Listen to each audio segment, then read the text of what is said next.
3. Assalamualaikum warahmatullahi wabarakatuh. Selamat siang Bapak dosen dan rekan-rekan sekalian pada kelompok 8 mata kuliah Audit TI. Kami dari kelompok 8 yang beranggotakan saya sendiri, Fariski, beserta rekan-rekan saya, Mas Weldi, Aryo Destia, Mas Apri Winarto, dan Denis Ronaldo. Pada kesempatan kali ini, kami ingin mempresentasikan hasil penelitian kami untuk mata kuliah Audit Teknologi Informasi dengan judul penelitian yang kami angkat adalah pengelolaan hak akses perangkat jaringan menggunakan framework COVID 2019 pada PT Marta Dinar Gemilang Sejahtera. Baik, mari kita mulai presentasinya. Memasuki pembahasan pertama, apa yang menjadi melatar belakangi penelitian ini, seperti yang kita ketahui, infrastruktur jaringan merupakan aset yang sangat vital karena mendukung kelancaran seluruh proses bisnis di suatu perusahaan. Di dalam jaringan ini, hak akses seorang administrator memiliki privilege atau hak istimewa yang sangat tinggi. Jika akses ini tidak dikelola dengan baik, maka risikonya akan sangat besar bagi keamanan dan perusahaan. Dari observasi awal PT Marta Dinar Gemilang Sejahtera, kami menemukan beberapa masalah atau kelemahan existing, yaitu yang pertama adalah dokumentasi hak akses yang belum lengkap. Yang kedua adalah belum adanya proses review atau peninjauan hak akses secara berkala. Kemudian yang ketiga adalah proses perubahan hak akses yang masih dilakukan secara manual. Oleh karena itu, kami menyimpulkan bahwa diperlukannya evaluasi tata kelola secara menyeluruh menggunakan framework COVID 2019 untuk mencari solusi atas celah keamanan tersebut. Kemudian untuk terkait dengan rumusan masalah dan tujuannya akan dibawakan oleh tim yang lain dengan Mas Denis Ronaldo. Mas Denis ya? Baik, terima kasih Mas Fariski. Untuk rumusan masalah dan tujuan akan saya lanjutkan. Berdasarkan latar belakang tersebut, terdapat 4 rumusan masalah yang ingin dijawab. Yaitu yang pertama, bagaimana kondisi pengelolaan hak akses di administrator saat ini. Kedua, bagaimana tingkat capability level berdasarkan COVID 2019. Ketiga, apakah terdapat gap antara kondisi saat ini dengan target organisasi. Dan yang terakhir, rekomendasi apa yang dapat diberikan agar tata kelola menjadi lebih baik. Sedangkan tujuan penelitian ini adalah mengevaluasi pengelolaan hak akses, mengukur capability level pada domain APO 13 dan DSS 05, melakukan gap analysis, serta memberikan rekomendasi perbaikan. Untuk selanjutnya, yaitu landasan teori. Landasan teori framework yang kami gunakan adalah COVID 2019 yang dikembangkan oleh ISACA atau ICA. COVID merupakan framework yang digunakan untuk membantu organisasi dalam mengelola dan mengevaluasi tata kelola teknologi informasi. Pada penelitian ini kami menggunakan 2 domain. Domain pertama yaitu APO 13 atau Managed Security yang berfokus pada kebijakan keamanan, dokumentasi, serta pengendalian keamanan informasi. Sedangkan domain kedua yaitu DSS 05 atau Managed Security Service yang lebih berfokus pada implementasi keamanan seperti autentikasi, authorization, monitoring aktivitas administrator, audit log, dan perlindungan aset teknologi informasi. Dan selanjutnya adalah metodologi penelitian. Penelitian dilakukan di PT Marta Dinar Gemilang Sejahtera. Data penelitian ini diperoleh melalui 4 metode, yaitu observasi, wawancara, dokumentasi, dan studi literatur. Selanjutnya, penelitian dilakukan melalui beberapa tahapan, dimulai dari identifikasi permasalahan, kemudian menentukan domain COVID yang digunakan, yaitu APO 13 dan DSS 05. Setelah itu dilakukan pengumpulan data, analisis tata kelola, capability assessment, gap analysis, hingga akhirnya menghasilkan rekomendasi perbaikan.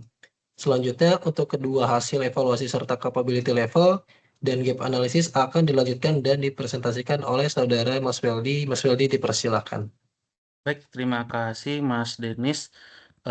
Untuk bagian hasil evaluasi APO 13 Managed Security akan saya lanjut menjelaskannya, yaitu pada domain APO 13 ini kami mengevaluasi aspek kebijakan keamanan. Hasil evaluasi menunjukkan bahwa perusahaan sebenarnya sudah memiliki kebijakan mengenai hak akses administrator. Namun dokumentasi hak akses masih belum lengkap dan belum terstruktur. Selain itu, review hak akses juga belum dilakukan secara berkala, sedangkan perubahan hak akses masih dilakukan secara manual. Sehingga dapat disimpulkan bahwa proses pengelolaan keamanan sudah berjalan, tetapi dokumentasi dan proses review masih perlu ditingkatkan kembali. Selanjutnya di hasil evaluasi pada domain DSS 05, yaitu Managed Security Service. Pada domain DSS 05 ini kami mengevaluasi implementasi layanan keamanan.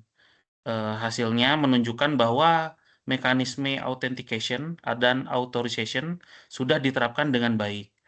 Monitoring aktivitas administrator juga sudah berjalan, meskipun masih belum optimal. Selain itu, audit log sudah tersedia, tetapi belum dimanfaatkan secara maksimal sebagai bahan evaluasi keamanan. Secara keseluruhan, implementasi keamanan sudah cukup baik, namun monitoring dan pemanfaatan audit log masih perlu ditingkatkan.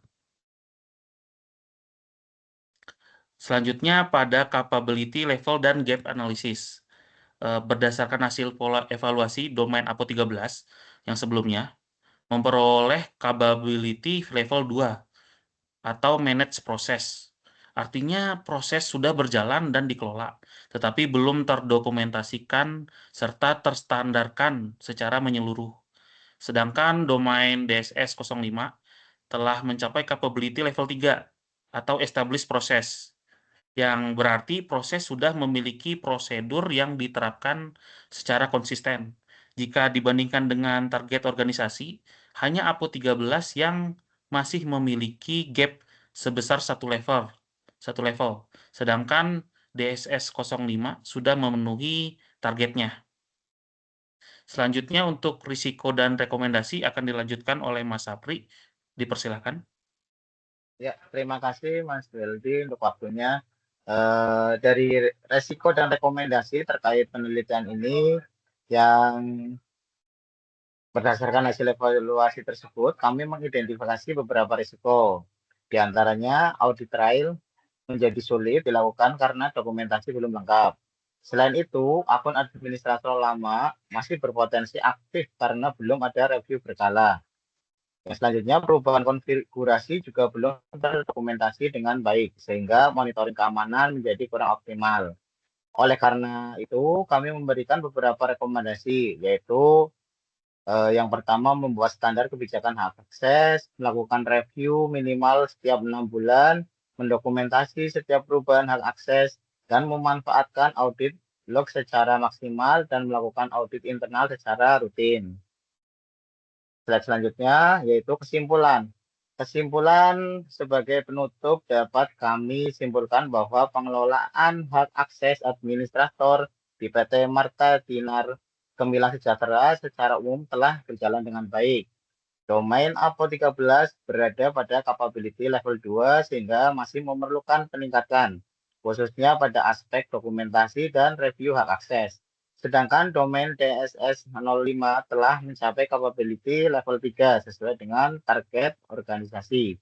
Kami berharap rekomendasi yang diberikan dapat membantu perusahaan meningkatkan tata kelola keamanan informasi di masa mendatang. Dari saya, sekian. Saya lanjutkan ke Mas Fariski. Terima kasih Mas Apri. Demikian presentasi dari kelompok 8 mengenai audit hak akses perangkat jaringan menggunakan COVID 2019. Kami mengucapkan terima kasih sebesar-besarnya kepada Pak Biktra Rudianto sebagai dosen pengampu mata kuliah IDTI untuk semua ilmu, arahan, serta bimbingannya selama semester 8 ini. Sehingga tugas kelompok ini menjadi satu kesatuan keseluruhan implementasi selama perkuliahan. Melalui presentasi ini, sebagai pemenuhan tugas ujian akhir semester mata kuliah Audit TI, besar harapan kami untuk proyek gagasan ini dapat diterima dengan baik dan mendapatkan evaluasi serta penilaian yang memuaskan. Kami dari kelompok 8 mengucapkan terima kasih. Assalamualaikum warahmatullahi wabarakatuh. Waalaikumsalam. Waalaikumsalam warahmatullahi wabarakatuh. Wabarakatuh.